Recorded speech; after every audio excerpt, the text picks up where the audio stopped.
Hello and welcome to Everything is Black and White's Monday show, where we'll be looking back at Newcastle United's 2-1 home win against Fulham. Now, your eyes don't deceive you. Andrew Musgrove isn't here today. He's earned some time off with his family, so he's on a few days rest after a hectic start of the season. But I've got good company here with me.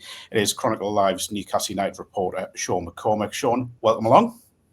Good to see you, Mark. As you say, it's a very different feel for the Monday show, I guess, for the regular listeners, not having Andrew here. But hopefully me and you can fill in and give a decent account of ourselves, much like the midfielders did against Benfica on Tuesday night. A little loose reference for you there, but hopefully we can do a decent job. I'm sure we will. I'm sure we'll fill in perfectly. A hard-earned 2-1 win against an always difficult Fulham side, no matter what form they're in. They always provide quite a test for Newcastle, home or away. Newcastle taking the lead on 18 minutes with that goal from Jacob Murphy. A bit of a scrappy effort from Sasa Lukic, getting Fulham back into the game 11 minutes into the second half. And then who else but Bruno Guimarães, Captain Marvel, stepping up in the closing stages to claim all 3 points for Newcastle. Sean, deserved? I think on the balance of the whole game, probably yes.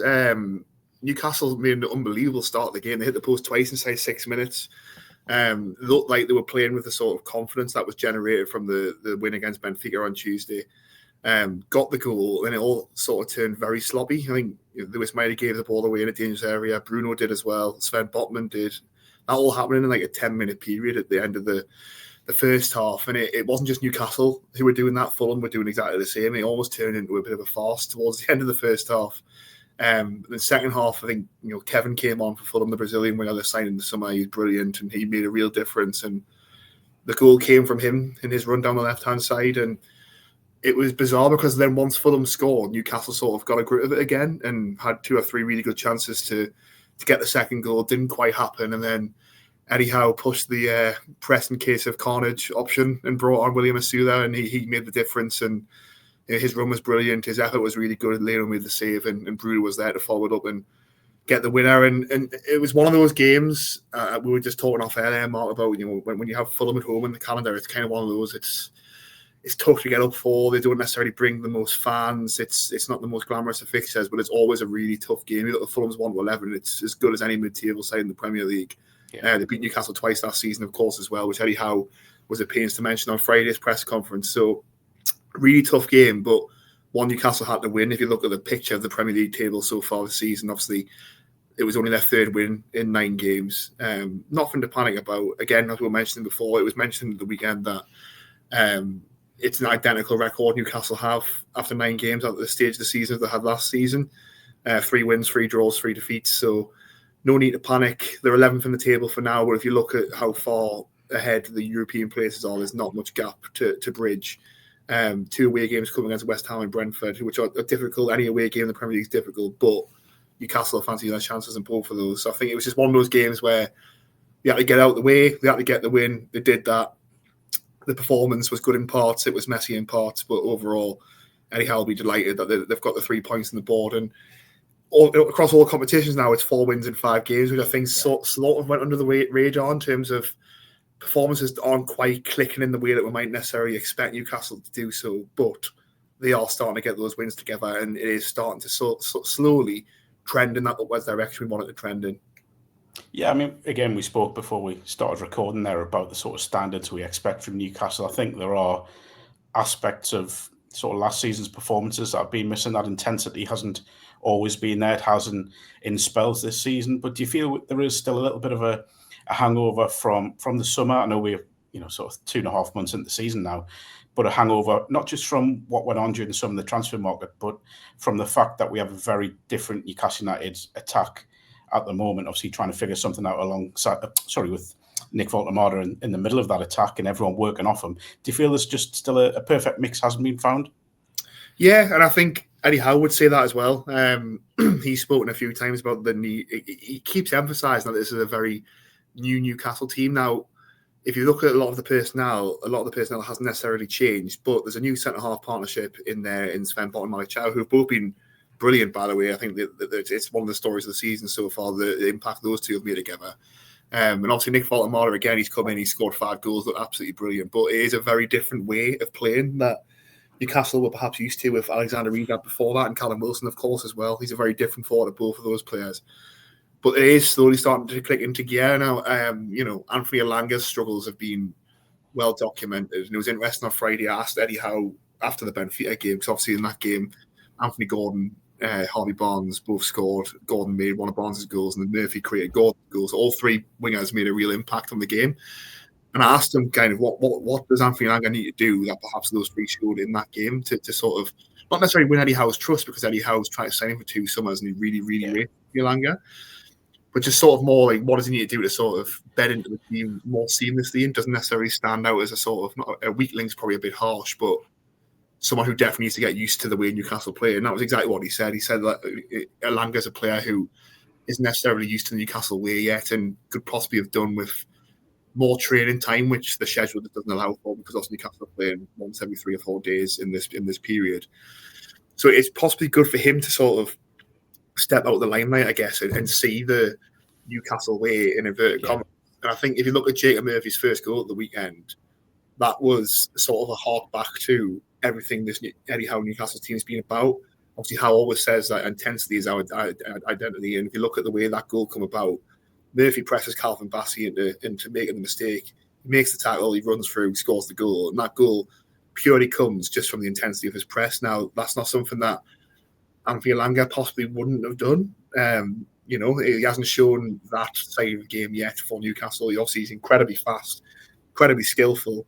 But I just thought that was a sort of a decent reference, I guess, to the way that the season started, that it was almost a player that we've relied on so much in the past in Jacob Murphy to come up with that big moment in a way that is systematic and emblematic of exactly what this Eddie Howe team's been known for. And I think that is something that the new signings are going to have to get used to. Elanga certainly in that mould. Voldemort has obviously hit the ground running, and it's a different way of playing. But I think you saw in the Benfica game that, particularly Anthony Gordon starting to really understand the sort of the movements and the flicks and the touches. Making space for each other. And in the pre-match program, actually, on Saturday, Bruno Guimarães made the point about how Voldemort almost takes up 2 men defending when he attacks in the box, which gives the midfielders a license to sort of roam forward. Now, obviously, the goal didn't come from Voldemort because Voldemort wasn't in the pitch, but Bruno was in the box for that. And if you remember in the Fulham game as well, just before Voldemort was taken off, Bruno had that really massive chance with the header where he should have scored. And I do think that's sort of something we'll probably see more of, the midfielder sort of bombing on and getting those chances and those goals because of the way Voldemort plays. So I do think, as you say, Mark, it's a hangover is probably the wrong word, but there is a definite sort of like teething period that is sort of coming towards the end of now. As we said, they've won 4 of the last 5 without really, apart from the Benfica game coming out of first gear, and they've had to win games in a different way than we've been used to. But I do think that with the fixtures coming up, they've got a real chance to sort of start stringing a run together, and it won't be long until we're sat here on a Monday, maybe in 3-4 weeks' time. They've been on a brilliant run, like they always do, because they are very streaky, Eddie Howe teams. They've been known in the past. Last season, of course, they went on that mental run. I can't remember what it was off the top of my head, but over December, January, and February, it was a crazy run of wins they went on. They did the same in the season. They finished 4th. They can also go on those runs where they struggle for a bit as well. And if they can click it for a full season, and rather than being so streaky, that may be the point where they sort of break out from that being that 4th place team. But I think the signs are positive. They have had to ride through a bit of a sticky patch, but I do think there's sort of a light now which suggests that they're reaching the end of that tunnel. It has been a pretty positive week for the wingers. Obviously, Anthony Gordon in brilliant form against Benfica. That unbelievable display, I said last week, got some stick for it, mind. But I said, for me, it was one of the best performances I've seen from a winger in European competition by a Newcastle winger anyway. Obviously, Harvey Barnes coming into the side off the bench, getting 2 goals.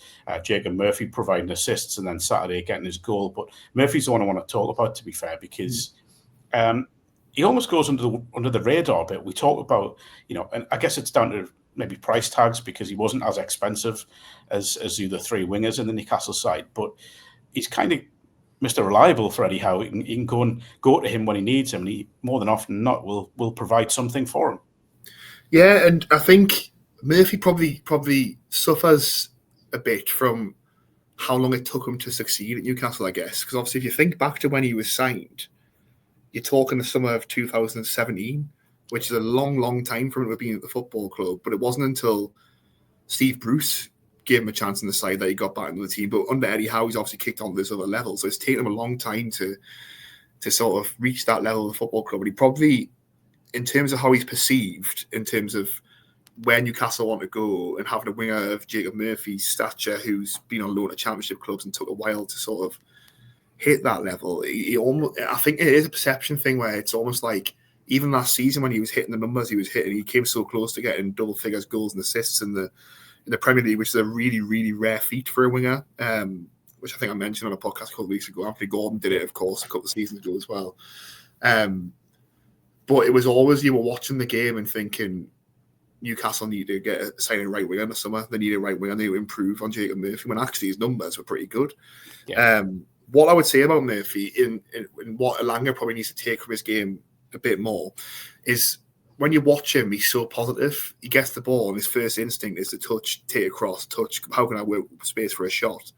Doesn't always come off, and sometimes it looks a bit, I'm trying to think of a way to say this nicely, but like, it can frustrate you sometimes the way that, his decision making and what have you, but he is very decisive. Whereas you watch Anthony Elanga, brilliant in terms of how direct he is and how pacey he is and how much of a nightmare for fullbacks. When he gets that final action, he probably doesn't have the decisiveness that Murphy does. Yeah. And I think we've seen that in the two starts. He's created the goal against Benfica, but he was really lively in that entire game. He scored at the weekend. He then had another one-on-one, which was probably easier than the chance he scored, to be honest. Leno made the good save. But every time Murphy plays, doesn't let you down. And I think Howe really appreciates how good he is at both ends of the pitch as well. He's really good tactically in terms of his defensive discipline and where he needs to be defensively. As I say, he may do the odd thing in the game where you think, what's he doing there? Or the eye test is an important one in football, and sometimes he doesn't pass it. Yeah. But his numbers and his work rate and what he delivers for Eddie Howe, both attacking and defending, I don't think you can argue with it, especially across the last couple of seasons. And someone else who certainly delivered once again was Bruno Guimarães at the right time. Obviously, we spoke about a little bit about Willis Ula before. We'll come on to him in a moment. Yeah. But in terms of Bruno, there was probably a little bit of surprise when he took over the captain's armband from Kieran Trippier, but he certainly looks as if he stepped up to the plate, and he's really, really impressed and kind of relished the responsibility of captaining Newcastle, and particularly in home games. He looks as if he's loving every minute at St James's Park at the moment. Yeah, I think there was probably a bit of debate at the time, wasn't there, whether that was actually the right decision to make, because obviously the impact Trippier made since coming into the club was absolutely huge, certainly in terms of his leadership on the pitch and off the pitch. But I do think in hindsight, it's something which has really, kicked Bruno on a level in terms of the responsibility he takes on the pitch. Now, he may not be the most vocal in terms of, telling players what to do, but his actions on the pitch, and as you mentioned there, he loves playing in front of the home crowd, and he'll often sort of try and drum up the support when he makes a tackle. And, some people might think that's a bit over the top sometimes, but I do think it really sort of drives the team on, and he is brilliant. And I think it was his 150th start for Newcastle at the weekend. He mentioned before the game that by his count, and I haven't verified this, but he thinks he's only ever missed 6 games since he joined the club, which is pretty incredible in terms of, maintaining his fitness for that amount of time. Now, if you also add in the fact that he routinely plays for Brazil and goes on ridiculously long-haul flights, and last month he played in Bolivia, which obviously is renowned for how high the altitude is and how difficult that is in terms of the oxygen levels. But he's always available for Newcastle. Now, there may be an argument that sometimes, and it had to give last month when he was rested for the Bournemouth game, that perhaps needs to be a bit more sort of looking after him, and he may come out of the team actually on Wednesday. That may be a good opportunity to sort of rotate him out. But Eddie Howe said it on Friday before the game that he considers Bruno's biggest quality is the consistency of his body and being available, and how he looks after himself, and how his attitude is always positive, no matter if he's got a niggle or if he's feeling tired from all these games, all the responsibilities playing. But he always wants to play for Newcastle, and that comes across in the pitch. And then, the 90th minute, he's the first one to that rebound on Saturday. He scores the goal, and then the celebration. I think the Premier League did a video, and I can't remember the exact number, but it was like 6 or 7 different celebrations in one. He went absolutely mental, and I think that sort of sums up how much he loves playing for the club, how much the fans love him. And when it was the same as Nottingham Forest as well, when the game was at 1-0 and pretty tight, and Forest could easily got back in the game, he stood up with 2 important goals now at home, which is, as we've said before, Mark, they've been struggling to sort of piece quality performances together over 90 minutes, but sometimes you just need moments, and you need a player to realise you need those moments, and Bruno's certainly stepping up to be that leader in those moments, and the shining example, I guess, of not giving in until the final moment, and that paid off on Saturday. And I was delighted for him because I thought he played really well on Saturday. I know I said he gave away the ball in the first half, which was a rare sort of slip up from him, but I thought he sort of set the tone in the midfield, and Lewis Miley played alongside him as well, and sort of looked after him in the absence of Tonali. And when Tonali isn't playing, obviously it is down to Bruno to be that sort of midfielder to set the tone. And he did that on Saturday, and then popping up the goal was the real bonus at the end. But delighted for him, and as I say, it was his 150th start for the club, so some way to cap that as well. And long may it continue, and long may his consistency of it being available continue, as Eddie Howe pointed out on Friday. Yeah, and in terms of that, I don't think we should underestimate the demands of being a midfielder in an Eddie Howe side. I mean, his work rate is phenomenal. Very rarely drops his energy levels. I mentioned last week on the podcast that he's kind of made excellence. The consistency that he shows is excellent. So any slight drop in form is kind of heightened. And I don't think he's ever been anything but outstanding for Newcastle. Yes, there's been little drops in form, but on the whole, he's been absolutely brilliant. I've got a little bit of a trivia question for you. Andrew springs these on me all the time. So it's nice to be in the driving seat. So you may well have seen this, and if you have, then I apologise. But Bruno's goal took him on 24 Premier League goals. He surpassed 2 former Newcastle midfielders or wingers. You class one of them as at least. One is a former club record signing, there's a clue, and the other one was a Ruud Gullit signing. So I'll let you have a guess at who they are. If it's a club record signing, then we'll go with Miggy. It is Miggy. He's the one. He was on 23, but Bruno has now surpassed him. And the other one was a Ruud Gullit signing. Ruud Gullit. Now, when you and Andrew were doing this challenge the other week of managers who signed players, there was one in the Ruud Gullit mould. I was surprised that he actually signed him. So this probably helps us in this get. I'm going to say Kieran Dyer. It was Kieran Dyer. It was very good. I wouldn't have guessed that at all if I hadn't done the sort of the Me team. neither. Looking back So next on his list is, now he's on 24. There is a striker on 26. I'm not going to give you too much of a clue. It is, other than that, it is a striker. So next on the hit list for Bruno to surpass is a striker. Who's that? Striker with 26 goals. 26 Premier League goals, I should 26 say. Premier League goals. And I've got to be honest, I was surprised that he had this many. You were surprised he had that many? As in, like, too many? Or yes, yeah. Right, I think it would be as many as that. 26 goals for the Premier League for Newcastle. I think you have to tell us. I'm not sure. It is Michael Owen. Michael Owen's next on the list. I was going to say he's not very popular in these parts, but we'll leave it at that.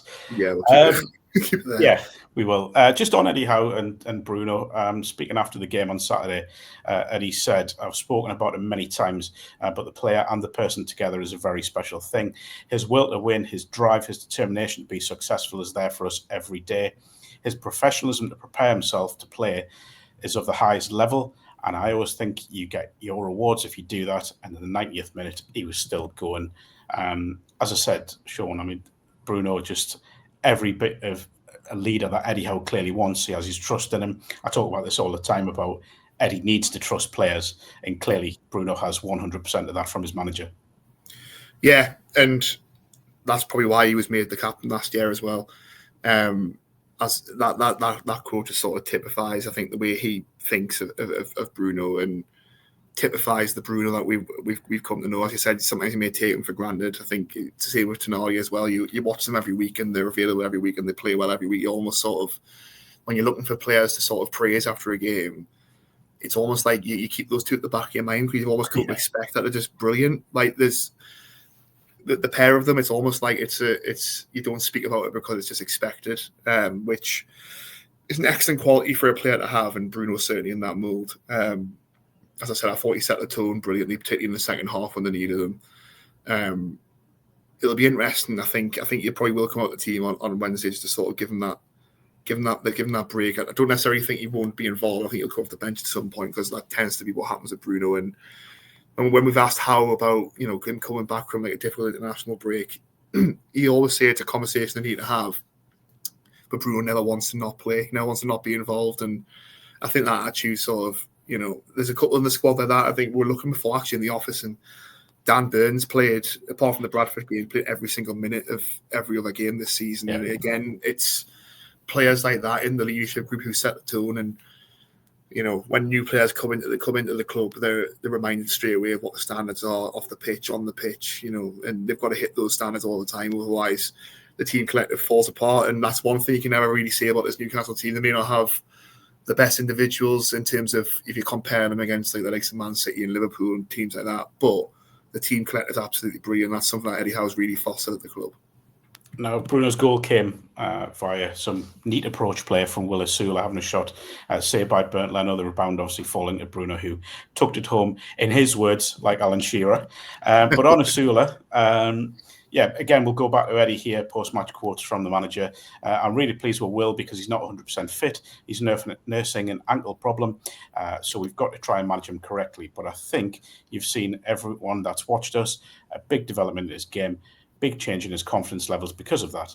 He's coming on the pitch and influencing matches, and he's got great attributes today. We talk about Will Asula a lot on here and where he is within the squad, where he is in his development. We spoke about the fact he could well have left the club on transfer deadline day in August, but he's responded brilliantly to that because one of the things I want to pay tribute to him for is it would have impacted on a lot of players mentally to have felt as if he was on his way out the club, to then bounce back, put in some good performances from the bench, performed well in the Bradford game and the Carabao Cup. Where do you think he stands right now, Sean? It's interesting because obviously when Johan Visser comes back, I think we'll get a clear indication of exactly where he does stand. Now, if you watch Will Asula, it's an odd one because you look at him and you think he's got every attribute to be a really good centre forward. He's tall, he's big, he's strong, he's fast, his feet are brilliant. But I watch him and I almost think he's not really a striker. He's much more effective if he comes out wide because of his speed, because of his footwork. I mean, he's got that sort of step over, get a shot off to a tee, hasn't he? I think if you look at the impact he's made this season, all 9 Premier League games he started against Leeds, obviously, but he's come off the bench in all of 8 of those games, which suggests that the trust is building in terms of what Eddie Howe sees in him and the impact he can make. Now, there's an argument, obviously, if Visser was fit, would he have made those appearances? Maybe not. But he certainly has responded well to the transfer talk because that sounded like it was at one stage it was, could really have happened. He could have went Eintracht Frankfurt, but he hasn't sort of thrown his toys out the pram. He's still sort of really working really hard on the training ground. Eddie Howe paid testament to that at the weekend. So his attitude's been absolutely brilliant in training. He also singled out Graham Jones for praise in terms of the individual work that he's done with Asula on the training ground, and he thinks that's really paid off. You've got to remember he was brought on the 86th minute on Saturday, so it's not long to make an impact at all. And really in that time, you're lucky if you get one chance to make the impact, and when you do, you've got to make sure it's decisive. And to be fair to him, we did on Saturday. He obviously got the ball on the halfway line, ran into the defence, didn't necessarily have control of the ball the whole time, and I think it's when you watch him, it's, as you say, he's got all the attributes. He just hasn't quite managed to sort of mix it together into a perfect recipe. And it's like, I think Newcastle think they can polish the diamond. It remains to be seen whether that happens. But you can't argue with his attitude. You can't argue with the work he's put in on the training ground. As I said, Eddie Howe paid real testament to Graham Jones in that aspect.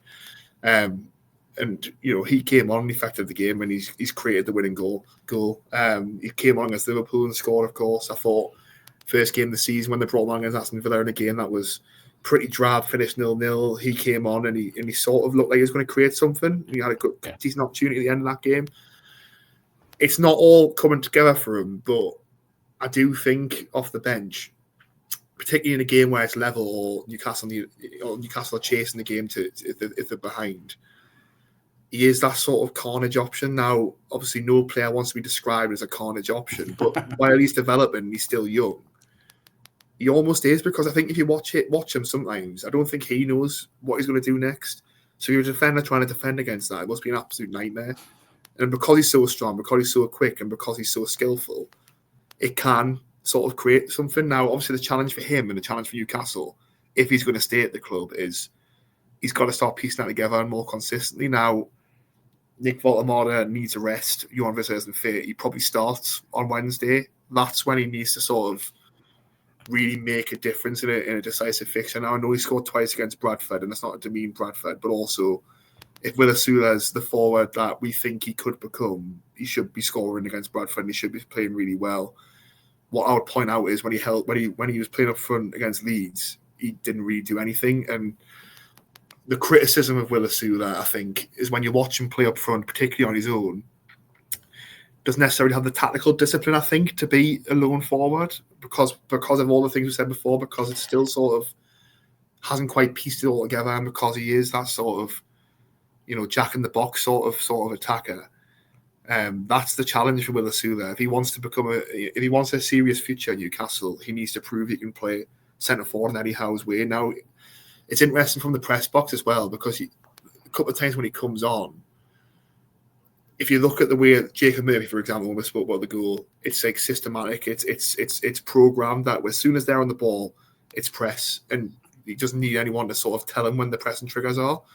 You watch Asula come on, and it's almost like he's in his own little world. Then Howe and Tyndall will be like, well, and that's when he triggers. Whereas, like, I think for Howe to trust him more, particularly in that role, and to give him more minutes from the start, like he's going to a Wednesday, he has to show more of that side of the game, because, as we said, the talent's there. It's just piecing it all together, and I think that's where he really needs to work on it if he wants a future at Newcastle. And Johan Visser's back on the grass now. It's not going to be too long before he's back involved in the squad. These opportunities are sort of going to become more and more limited, so he's got to take a hold of them. I think he's got to really grasp it on Wednesday and prove that he can play up front for Newcastle, because if he doesn't, as we saw in the summer, he is a very sellable asset. They bought him for £50 million. He has made strides since he's come in from Sheffield United. Eintracht Frankfurt were reportedly willing to pay £30 million for him. That's a huge profit in terms of the money they paid him. Yeah. It's not necessarily a profit you can get elsewhere for a player that Newcastle really want to part with. So if Asula wants to have a future and sort of, get himself out of that bracket where he almost is a sellable asset, then he has to start taking these opportunities, and that starts on Wednesday night. One player that has taken his opportunity since he's coming is Malick Thiaw. There's been a lot said about him in the opening sort of 2 months of the season. But now that 35 million, I think it was Lee or yourself wrote a piece on the price tag that was put up on him by AC Milan. That's starting to look like a bargain very, very quickly. Yeah, I did a piece a couple of weeks ago talking about how of the 5 signings they made in the summer, he was probably the most understated in terms of there wasn't much fanfare when he come in. And if you actually look at the reaction in Italy when he come in, it was almost like Milan were kind of happy to let him go and were happy to bank the money for him, and thought that Newcastle had sort of not necessarily overpaid, but had done them a favour by taking them off the books. Obviously didn't really start many of the first few games. When he's come in, it's the transition for me into the Premier League is just made it look absolutely seamless, and the partnership that him and Sven Botman have drummed up very, very quickly can only be positive for Newcastle. And I don't see how those two, even when Lewis Hall and Timo Livramento were fit and Dan Burn comes back into the centre half option, I don't see how you can break those two up. Chow's really good on the ball, really composed, which is obviously a big quality that Fabian Schär brings to that right side of centre back role. Easy for me to say. But Chow's really brought that onto the table. What I loved about him on Saturday is, as I mentioned before, in the second half, there was a lot of sort of like, both teams were struggling to keep the ball. It was a bit chaotic. Tonali come on and brought a sense of composure that wasn't necessarily there in the midfield before he did that. But I also thought that Chow was the other player on the pitch who was just so composed amid a lot of chaos. And that quality is absolutely huge for the way that Newcastle want to play, especially in games like that, because there's going to be a lot of games like that where it's close and they need a sort of someone with a calm head in there just to keep things cool and composed. And he does that. And there was a header he won in stoppage time, which it wouldn't have been sort of shown on match day or anything like that. It was just a standard header, but the force in which he headed the ball, it was like the ball hit a brick wall. It was absolutely incredible. And I just thought, actually, I'm talking about how composed you are and how cool you are on the ball, but actually he's got that sort of like hardened quality as well. he hasn't put a step out of line so far. There obviously will come a point where he will do it. It's the hazard of being a defender, of course. But yeah, of course, I can't have been more impressed with him. And I genuinely think, even alongside Nick Voldemort, he could turn out to be Newcastle's most important signing, because we've been crying out for so long in the media for them to get a right-sided centre-half to sort of challenge Fabian Schär. Or Jamal Lascelles has been at the club and he's been injured and what have you, but they've not only found a competitor, Schär, they've found someone who's actually exceeded them. And, you know, it's very hard to see how Schär gets back in the team now unless Chow's form really drops off a cliff. It's a really interesting point, that, because when you look at both centre-halves from last season, with Burnett left-sided and Shaw right-sided, they were the kind of solid foundations for one of the best seasons we've had in living memory, really, with qualifying for the Champions League, that Carabao Cup win. We know what they both did that day, and particularly Burn. So for Botman and Thiaw to come in and take their places, and not just take it, but embrace the challenge of replacing them, it's a phenomenal achievement from two still fairly young defenders, and certainly in Thiaw's case, someone still learning the kind of difficulties of the Premier League. So it's a big moment for the two of them. But the point you made there about the header is a really good one, because when we go back to Burn and Shaw, we always talk about they're good on the ball, you know, they're comfortable, they give us the solid foundations, but the two of them can also do the dirty side of it. They can put the tackles in, they can do the mark, and they can do everything needed, the headed clearances. And I think that's what's impressed me. There's a modern obsession, isn't there, with how comfortable are defenders on the ball. But at the end of the day, their main job is to defend. And despite the fact Thiaw and Botman are very, very comfortable on the ball, they can also do the other side of the game really, really well.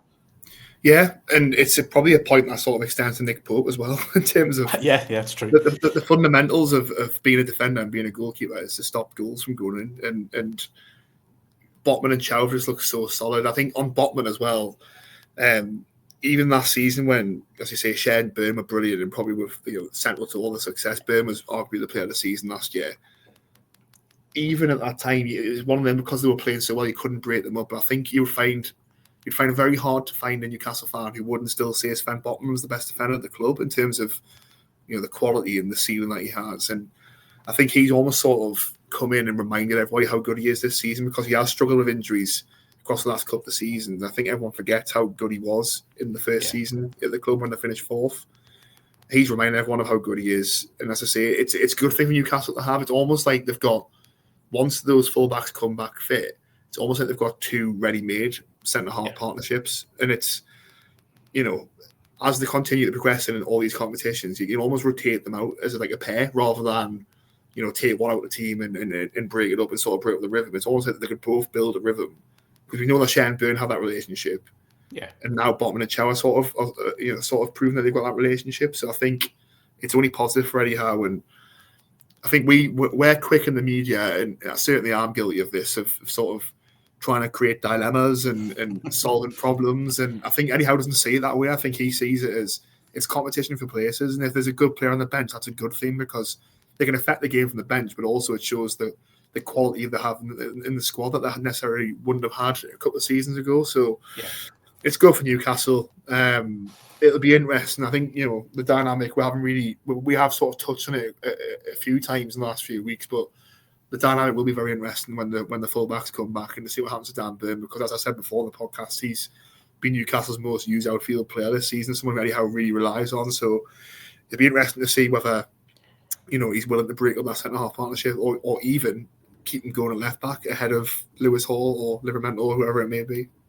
Yeah, I've spoken quite a bit recently about the fact that we need to, as journalists, as media, as supporters, need to look at this as a squad, not a first 11. You know, we can't just look at, that's Eddie's strongest 11. I don't think there is one now. I think there's maybe strongest 11s for certain games, but there isn't a consistent 11 you put out, week in, week out. So, some interesting dilemmas for the manager going forward.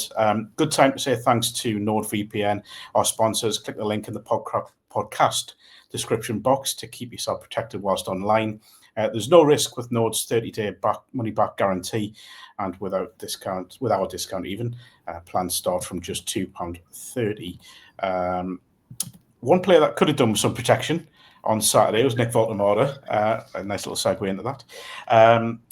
referee Peter Banks, I think a late replacement, wasn't he? Fairly late for Tony Harrington was meant to come in, but him and his team of officials didn't really give Voldemort much protection. Was routinely hammered by the Fulham defence, who seemed to take it in turns to put a bit of physicality on the big German, but he stood up to it well. He maybe wasn't as effective as he has been in recent weeks, but if I'm being slightly harsh, probably it could be a good thing going long term, getting used to the physicality of the Premier League. Yeah, I think, if I'm honest, from watching him in close quarters and certainly in the home games, it's almost like he thrives off it. It's something. I did a big piece when he first signed and spoke to the reporters from Stuttgart and Werder Bremen, from teams who he played for in the past, and obviously the rise of Nick Voldemort was almost like an explosion from like nowhere. He wasn't even in the Champions League squad at the start of last season for Stuttgart, and then he ended up being scoring 17 goals in all competitions and scoring a goal in the cup final. And they all said, despite him being 6'6", it would be the physical challenge of the Premier League that you'd struggle with. Now, actually, from watching him, I think he thrives off it, and I think what has been really impressive is he doesn't shy away from it, and he comes back for more. So I probably noticed him more in the Nottingham Forest game as well as Fulham. So Nikola Milenkovic was all over him and manhandled him. In the first half, he got no real joy in that game. But then, he comes back and he scores the penalty at the end, and I think he had a couple of chances in the second half that he could have scored as well. And it was the same on Saturday. Now, the referee didn't cover himself in glory both ways, I would suggest. He didn't get a grip of the game at all. Now, that maybe because he was a late replacement and it sort of wasn't quite in the mindset. I'm not going to sit here and criticise referees, but it was a bit of a bizarre performance. And the second half, I think Voldemort did eventually get a free kick on like the fifth time of asking for exactly the same foul. You can imagine the sarcastic cheers that sort of generated a singe. But what I liked about it, as I say, it was not necessarily the fact that he could have done with more protection, but it certainly from watching him, it looks like he relishes it. And as you say, he's not going to score every week, so those games are a bit of learning experiences for him, and sort of how he gets a bit more success when teams are doubling up on him and are roughing him up. But yeah, I don't see him shying away from it. And I think even if you watched him in like Bournemouth away when it was 0-0 and it was a tough game from there, and they had big solid defenders sort of around him, he wasn't shy of that either. He was getting involved in that. I think it might be, correct as I'm wrong, maybe Senesi maybe, but he was involved in loads of altercations with him in terms of the referee and stuff like that. I might have got that wrong, by the way. I'm just thinking of a more Bournemouth defender, but it was, I just like the fact that he likes to mix it up, and he likes to sort of embrace that physical challenge, and that's not necessarily something of his sort of physique's probably the wrong word, but more like in terms of his skill set. He's brilliant on the ball. He likes to come deep. He likes to sort of feed off and flick things on, and get the wingers involved, get the midfield involved. But that physical side of it's going to be really important when he's playing up top by himself. And I think the early signs are that he's happy to sort of embrace that challenge. And I think it's something he's going to really improve on in the future.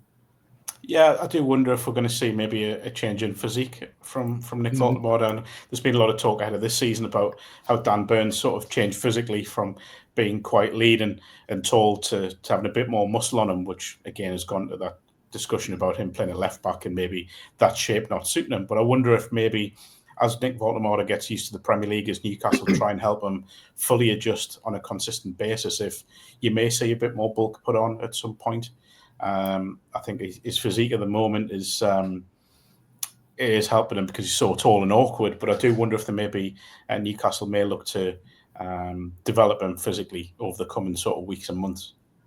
Yeah, I do think that could be something. I was just double checking there. It was Marcus Senesi. I was just doubting myself because I was on annual leave watching that game, so it could have been one, but it was Marcus Senesi. I do think that is something that they could look at. I think it's interesting that certainly in terms of the injury list this season, among a big sort of hectic schedule, we know how much Newcastle struggled that 2 seasons ago, and obviously they brought in James Bunce as the technical performance director, and after every game it's noticeable actually that he's on the sideline and slapping hands at everyone, and I do think there's more of an emphasis on that, and Howe always speaks about looking after people's bodies and the rotation. There's definitely a more conscious sort of effort towards that. Now, obviously, the sports science all comes into that, and as you said, Dan Burns said a couple of times about how he became more physical at centre half, and it's probably a challenge for him now because he's coming to be a lot more athletic and putting a lot more yards at left back, and he's probably trying to sort of get a bit more leaner in terms of that sense. But I do think that is something that Newcastle will work on. Obviously, won't want to lose the fleet-footedness that he's got at the minute as well. But I'm sure people more qualified than me will be able to strike that balance. And I do think that is something that you'll probably will see him bulk up. You forget as well, he's still only 23, so he will be filling out his body a bit more as well. But I think the impact he's made has been brilliant. I think the fact that we're probably disappointed he hasn't scored in the last couple of games is almost indicative of how well he has started in front of goal. Probably should have scored on Saturday, if we're being honest. It was a pretty simple chance compared to some of the goals he scored this season. But he's getting into the positions, and as we said, he didn't shy away from that physical battle on Saturday. I think we'll stand him in good stead going forward. One of the chance he did have when he hit the post came from corner, wasn't it? A corner of the free kick out wide. And you look at there's been a lot of talk about Newcastle and set pieces. Obviously, Martin Mark coming in as set piece coach during the summer from Midtjylland. Now, I think although maybe that hasn't transitioned into goals just yet on a consistent basis, there is. Do you feel you've seen small signs of a progression from set pieces? Newcastle starting to look like a real threat from set pieces. I think you're seeing sort of little intricacies that you possibly didn't see last season that they're trying to implement. They haven't necessarily scored the amount of goals that you would have liked from it, but there are signs that they're trying different things and they are a threat. I think there always has been a threat from set pieces, to be honest. I think any top coach is always looking for the extra margins. So to bring in someone like Martin Mark, I think is a no-brainer, to be honest. I know that set pieces coaches sometimes get a bit of a difficult rap. He's not quite Nicolas Jove on the sidelines like Arsenal and taking credit for every single corner that goes right. And Austin McPhee was always a visible presence in the Villa touchline as well. He's not quite like that, which I think is what Newcastle need. To be honest, we don't need someone else sort of getting the jibes that possibly those guys have got in the past. But if every other club are doing it, there's a reason that they're doing it, and Newcastle need to be sure that they're sort of not losing any ground in that sense. I always think back to even before the set piece coach. Do you remember when Jurgen Klopp brought in the throw-in coach at Liverpool, Thomas Graham? Yeah.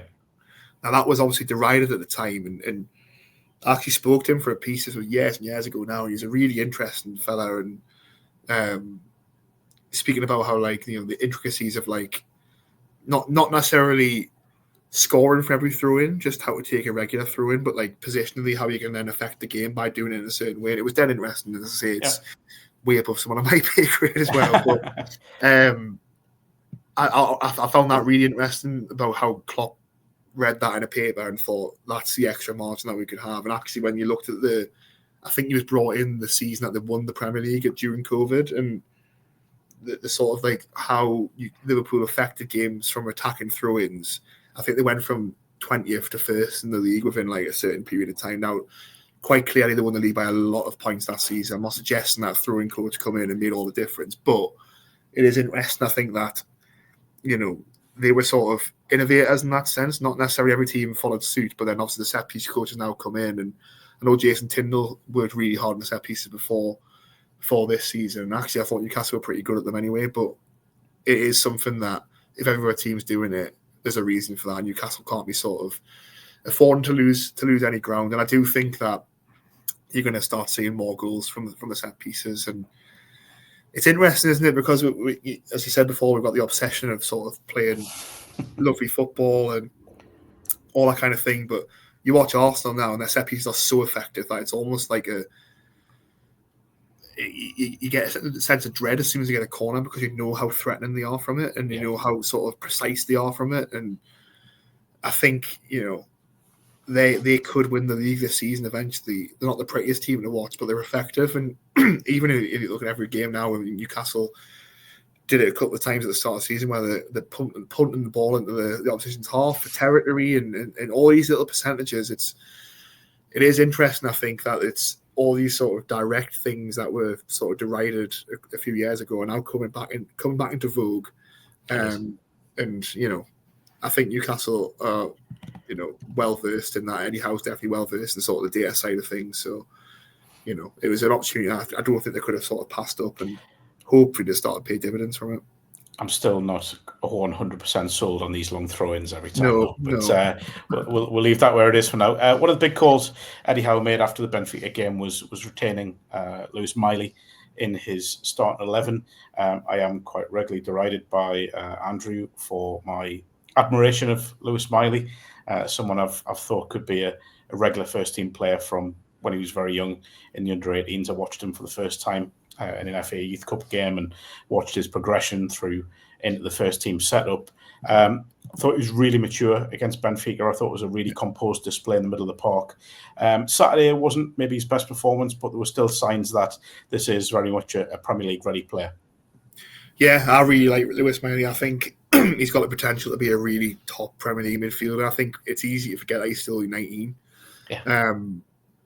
I think what was so good about when he first broke into the team was the fearlessness and the sort of the positivity on the ball, but also the calmness. After the time he was 17 and played in huge Champions League games and in big Premier League games and didn't know how to play. I think it's easy to forget how good he was against PSG away that night. He was absolutely fantastic. And you think of the standard of midfield players he was playing against that night, I thought he was unbelievable. I think the injury he then got, and then obviously the second season was always been more difficult in terms of the midfield options he was going to battle against. And the problem I think Lewis Miley has is that Newcastle's midfield three are arguably the best midfield three in the Premier League when they're on song. So it's where does he fit into that conversation? But also patience is probably required from his side and Newcastle's side in terms of he's still very, very good. He's got a lot of Premier League appearances under his belt for a 19-year-old midfielder.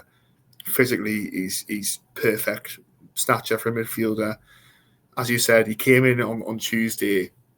I thought he played really, really well. I thought Jake Ramsey played really well as well, and it was a real sort of feather in the cap for Eddie Howe. I think that he can trust the midfielders to change it now. I think he's probably been a bit over reliant on the three he has started just purely because of how good they've been. Now on Saturday, I actually thought Miley started really well. I thought he played a few passes in the first half. I was watching him thinking, actually, you're playing like the player that broke through without a care in the world and the confidence. I think that probably stemmed from the trust he had in terms of he played well against Benfica and he wasn't just brought out of the side. Now, that was obviously probably helped by the fact Sandro Tonali was struggling with illness. But I think that rhythm sort of really helped him. He did then start to struggle, definitely. In the first half, he gave the ball away a couple of times, which I think one of his strengths has always been is that he has been so calm in possession. But those things are going to happen with a young player. I thought overall he did okay. I think he's proven, against Benfica, as I say, probably the first 25 minutes on Saturday, that he still is a very good player. And I think, given time, he is going to develop into one of the best midfielders in the league. I really do believe that because I just think of the amount of experience he already has under his belt at such a young age. Like there's so much time basically for Miley to progress into the midfielder and the player that we think he's going to. It's interesting, as I say, he's had 2 opportunities this week, but before that, he really struggled to have any sort of meaningful game time. That could be the problem. Because I think if you look at it's very similar to Elliot Anderson in terms of when Elliot Anderson was sold, obviously there was a lot of anger and frustration. I think there still is because, it was way below the money that Newcastle really should have got from. We all know why he went at that time. It's pointless going all ground in that sense. But also, Elliot Anderson I don't think Elliot Anderson would have developed into the England midfielder that we see now if he had stayed at Newcastle because there's no way he would have got the game time above Joe Linton, above Tonali, and above Bruno that he's got in Nottingham Forest. Now, Newcastle don't want to repeat that and lose Lewis Miley, but also I think Lewis Miley would develop a lot more away from Newcastle. But I also don't think it's right for him to go on loan. So it's like it's sort of one of those awkward,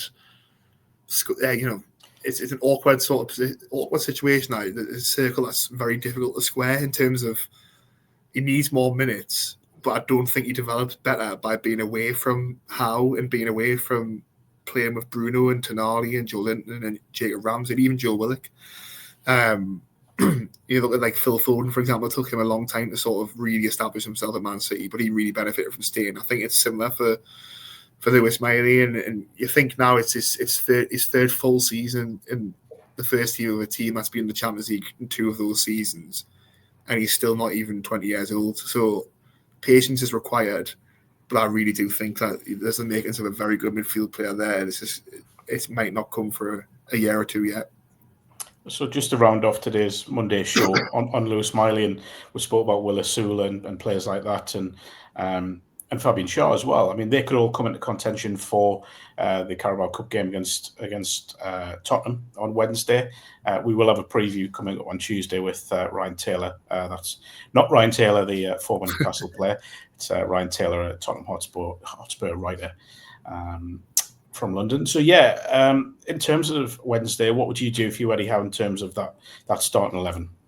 I think he makes a lot of changes, and I don't say that in terms of not taking it seriously either. I think Howe will be at pains tomorrow in the press conference to talk about how seriously he takes the Carabao Cup, and I think the evidence suggests over his time, obviously they've reached 2 finals, they've won it last season, quite clearly he does take it serious. That's not to say that he can't make changes, and I think he has to make changes because just from players we mentioned before there, Bruno, Guimarães, Nick Fulham, when else do you have the opportunity to take them out of the team and sort of save them from themselves in terms of burnout? I think tomorrow is the perfect opportunity. Now, that's not to say they won't be involved. I'm pretty confident they'll be on the bench if they don't play on Wednesday. But Will Asula should get a chance up front. I think the midfield 3 probably changed. I think Tonali probably comes in just purely because he's missed the last 2 games of illness, but I do think that he's then flanked by Joe Willock and he's flanked by Jacob Ramsey. I think that's the perfect opportunity to give those 2 a chance. Obviously, maybe he started the last 2 games, so maybe he drops out. The defence is an interesting one. Shell come in. It's who else plays. I think Kraft will probably come in at full back as well. But then, as I mentioned before, Dan Burns played the most minutes of any player in the team, but there's not another full back option. Certainly, when I asked Eddie Howe a couple of weeks ago, Harrison Ashby was still injured as well, so you can't even bring in him, for example, as a full back option. You may even have Alex Murphy in the squad, I guess, on Wednesday. So it'll be interesting. I think one player I haven't mentioned there, actually, who will play is Aaron Ramsdale, which will be interesting because Nick Pope's been absolutely brilliant this season. The Arsenal mistake aside, but even in that game, he's made 2 or 3 saves before that where actually they could have been out of sight without him. So Ramsdale hasn't quite had a look in, and it probably hasn't been as competitive between those 2 as we perhaps would have expected in the summer. So it'll be interesting to see how he does, because I think the Bradford game, I know Andy Cook scored that ridiculous goal, but didn't really get tested. It's going to be a top Premier League, Champions League team in Tottenham who have made a really good start of the season on Wednesday. I think they'll make a lot of changes too, to be fair, but it'll be interesting to see how Ramsdale plays in that environment, so that'll be interesting. But yeah, I think midfield change. I think Asula will play, I think Ramsdale will play. It's the defence, but I'm not quite sure how many changes he makes in there. But I think whoever starts the game certainly won't end the game in that sense as well. But it's always an interesting one, these games, because it gives you sort of a narrative as a reporter to sort of write about the players who you haven't necessarily seen so much, and you're excited to see them play. Hopefully they come in and give Eddie Howe a real headache ahead of the West Ham game on Sunday. That is all for the Everything is Black and White podcast Monday show. Plenty to look forward to this week with Newcastle facing Tottenham in that Carabao Cup tie on Wednesday, and then that trip to out of form West Ham, which feels more and more like a banana skin with every passing defeat for the Hammers. I'll be joined, as I said, by Ryan Taylor to preview the Tottenham game on Tuesday. The preview will be out on Tuesday, the game on Wednesday, obviously. And Gibbo, a journalistic legend here in the Northeast, will be joining me for a look forward to that game as well. That'll be released on Tuesday as well. But many thanks to Sean for joining us today. We'll be back next week with the Monday show, looking back at West Ham and hopefully Carabao Cup progress against Tottenham.